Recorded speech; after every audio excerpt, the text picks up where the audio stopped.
In this video, we're going to look at refining the 2D mesh.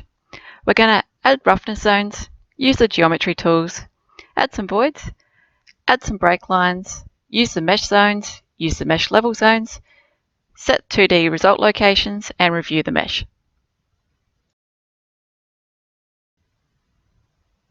When we set up the basic 2D model, we had to set a default Manning's roughness for the catchment. If you remember back to a couple of videos ago, we set it to 0.035, which was considered short grass. What we want to do now is we want to add the different land uses to the model, so the roads, the car parks, vegetation and the buildings. If we use the properties tool, we can have a look at what the background surface materials looks like. We've got a polygon ID, and then we've got in the notes field the land use type. So we're going to add those to the model. To do this, we go to Network, Import, Open Data Import Center. So we're going to import into the roughness zones layer. Just going to give it a flag of A for asset, and I'm going to import from the geoplan layer the surface materials. Last thing we need to do is map the fields. So for the IT, I'm going to use the polygon ID, and then I'm going to put the land uses into the notes field.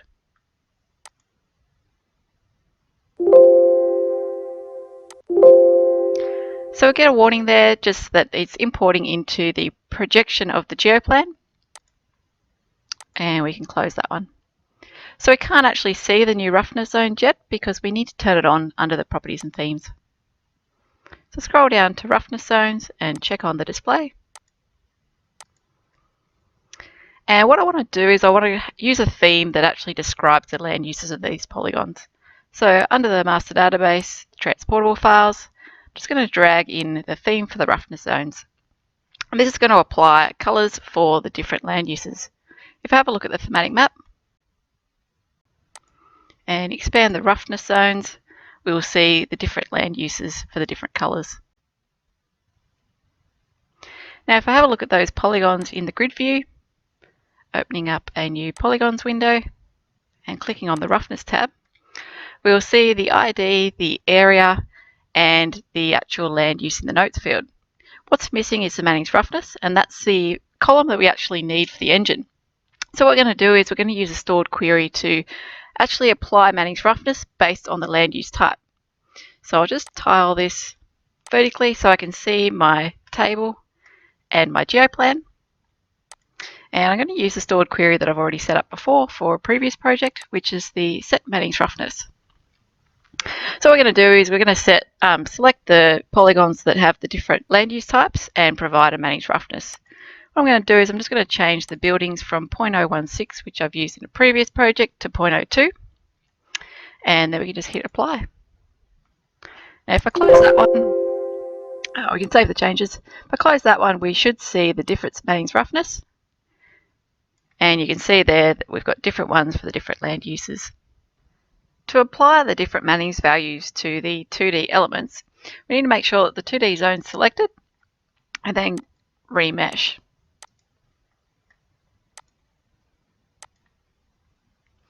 In the job control window, we can see that the status has actually failed.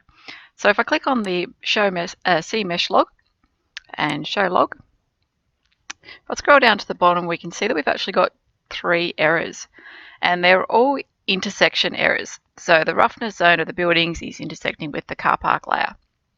The reason ICM can't handle intersections or overlapping polygons is because it's providing 2 different Manning's roughness values for the same location.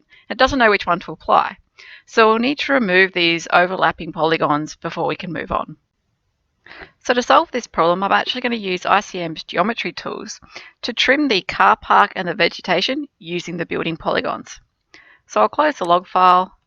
I'll discard that mesh because it's no good. The first thing I'm going to do to clean up these polygons is create a selection of the polygons that I want to crop. So I go to Selection, SQL Select, and I'm going to select from the roughness zones, and I'm going to select any polygon that has the land use type of vegetation or car park. Hit apply, and we'll close that one. And then we just need to save the selection. So go to Selection and Save. I'm going to save it in the transportable files, and I'm going to give it the name Selection, Car Park and Vegetation. Now, I've already done this for the buildings, so we don't need to do that one. And now we just go to the geometry tools.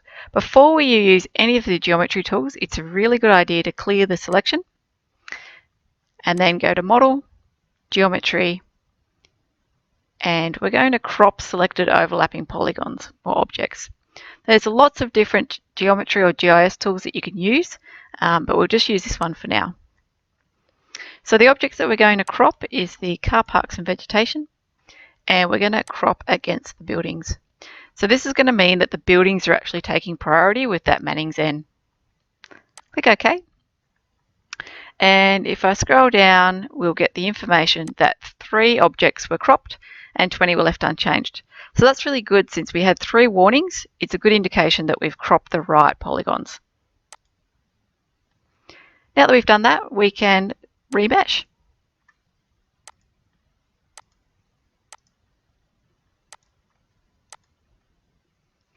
And if we've cropped our polygons correctly, we'll actually see that the mesh has been successful, and we can click on the mesh ready and load the mesh into the model. Now that we've loaded the mesh, we can actually commit the changes and validate the model. So as always, give it a comment. And every time we validate and commit the changes, that's actually providing us a version of the model that we can run. Next, I'm going to add a void into the mesh. Now, voids are often used for building representation if they're slab on ground, but they're no good if you're using direct rainfall. So I'm not going to use them for the buildings today. What I'm going to do is I'm going to assume that this bowling green actually has its own drainage system and has no impact on the rest of the catchment. So what I'm going to do is I'm going to draw a polygon using the new object tool, just tracing around the bowling green. I'm going to give it the name bowling green, and it'll just be a polygon. Now, under the category in the properties, I'm going to give it the category of voids. And then to apply that to the model, I select the 2D zone, go to the meshing, and under the voids, I'm going to select the polygons, and it's going to automatically select voids because it's the only type of polygons that I've got in the model so far. Click OK. Now, as that's meshing, I'm just going to go to the Properties and Themes, go to the Elements tab and turn on my element edges. I'm just going to make them black so we can see them. So you can see right at the moment there is mesh elements inside the void. Once we load the new mesh, we'll see that those mesh elements have disappeared. So that's actually just cut straight out of the model. Next, I'm going to add some break lines to the model. So again, I go to the meshing, and this time under the break lines, I'm actually going to use a file. And under the raw data, I'm going to use the break lines shapefile. So this is actually the property boundaries and the road crowns. So click OK.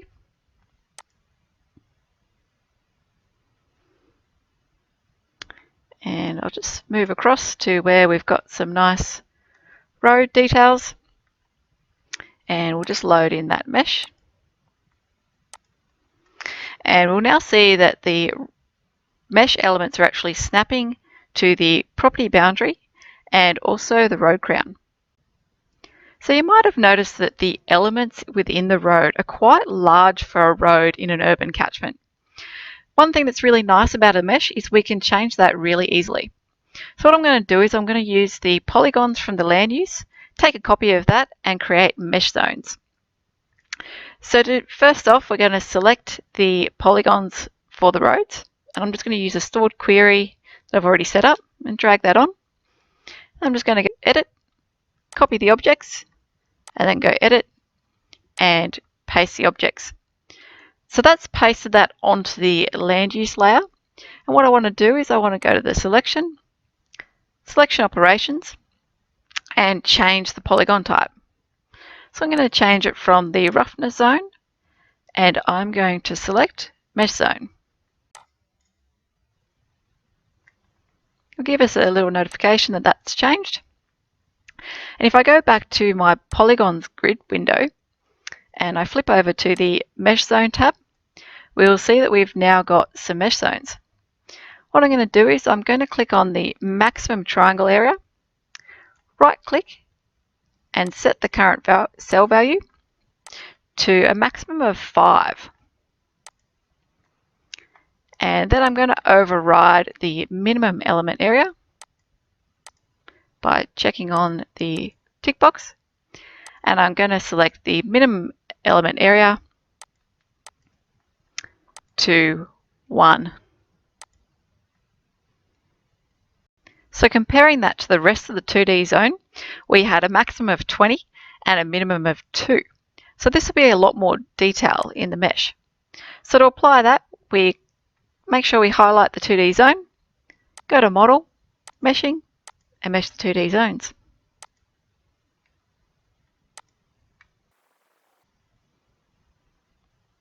Once that's complete, we click on the status ready, load the mesh, and if I zoom into my roads, we'll see that we've actually got a lot more detail in the roads now, and we'll actually notice that the mesh is snapping to the extent of the mesh zones. Next, I'm going to add the buildings to the model by using raised polygons or mesh level zones. Because we're using direct rainfall, we know that we can't use the voids. So this is one option. The other option is we could use really rough polygons or really rough Manning's N. So I'm going to go with the raised polygons. That's my favorite because it looks the best. So to do that, we're going to use the same tools as we did with the mesh zones. We're going to select the buildings and we're just going to copy those and paste them into the model. And then I'm going to go to the selection, operations, and change the polygon type.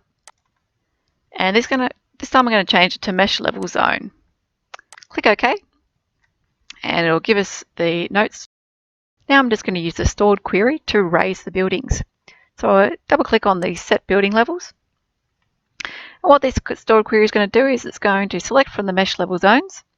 It's going to set the level type to adjust. So that's not an RL, it's going to raise or lower. And then it's going to set the elevation adjustments to 2.5 meters. So if you're doing some storage, say a detention basin, and you're adding that to the mesh, you'd want to use a negative number to lower the mesh. So hit apply and close. And if I just go into the polygons window again and go to the mesh level zones, we'll see that they've been adjusted.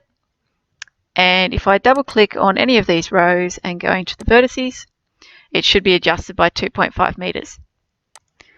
Now to apply that to the mesh, like all of these mesh modifications, we need to remesh.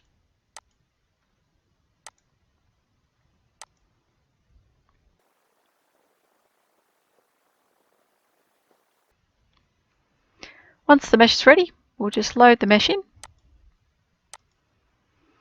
And there's two really easy ways to see if the ground elevations have changed. The first one is to change the themes of the mesh. So we can drag on the mesh element elevations. And if we zoom into the buildings, we can clearly see that they've been raised out of the ground. The other option is we can just go to the Windows and New 3D View. And if we scroll that around, we can actually see that these polygons have just been popped out of the mesh. Now there's plenty more things we can add to the mesh, but the last one that I'm going to do is actually add a result line. To do that, I'm first going to turn off the theme to my mesh. So to do that, I can just go to the thematic map. Under the 2D zone, I can actually right click and disable that one. And then I'm going to go to the location where we had that result line. So remember we saved the location, we can just drag that one in. And we can see it's here, so I'll just zoom into that location. And what I'm going to do is I'm actually just going to trace over it. So I'm going to use a line, and we always want to go from left to right looking downstream.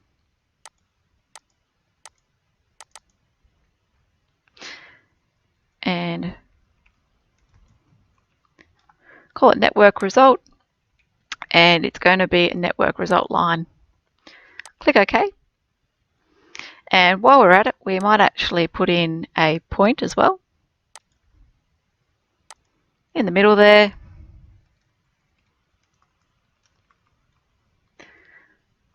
Give it a name as well, and that will be a result point. So click OK. And then we actually want to add those to the mesh.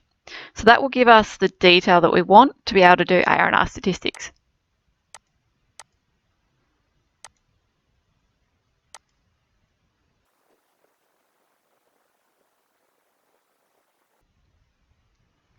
Once the mesh is ready, we'll just load that one in. And you'll see that the elements have changed a little bit to snap along that network line. Now, the one downside to having a flexible mesh rather than a square grid is sometimes the detail that we want in the model forces the mesh to have really small elements. And what happens when we have really small elements is we need to reduce the time step of the 2D engine, which increases our runtime, which we really don't want. So what I'm going to do is I'm going to use the validation tools to check for any really small elements. So to do that, we just click on the validation tool and run the validation. So if I look through the notes, I can see there's one here. It's a warning, so the model will actually run with really small elements. It'll just take longer. So we can see here that we've got a mesh element that is less than 50% of the minimum element area that we suggested or recommended. So what we're going to do is we're going to find that element and have a look what's going on. So double click in the 2D zone anywhere, and this time you want to click on the actual element. That way you can type in the element number that's giving you grief, so 11355, and then find that in the geoplan. So just zoom out a little bit. You can see what's happened here is the 2D zone is connected to a building mesh zone or mesh level zone, and it's forcing this really small triangle at the connection point there. So there's two options to kind of remove this. We can either remove the building altogether because it's kind of outside the 2D zone, the area of interest, or we can just adjust the vertices. So to adjust the vertices, I just click on the Edit Object Geometry, click on the Mesh Level Zone, and then just pull that vertice away from the 2D zone. Now to get rid of that one, we just click on the model again and just remesh that 2D zone.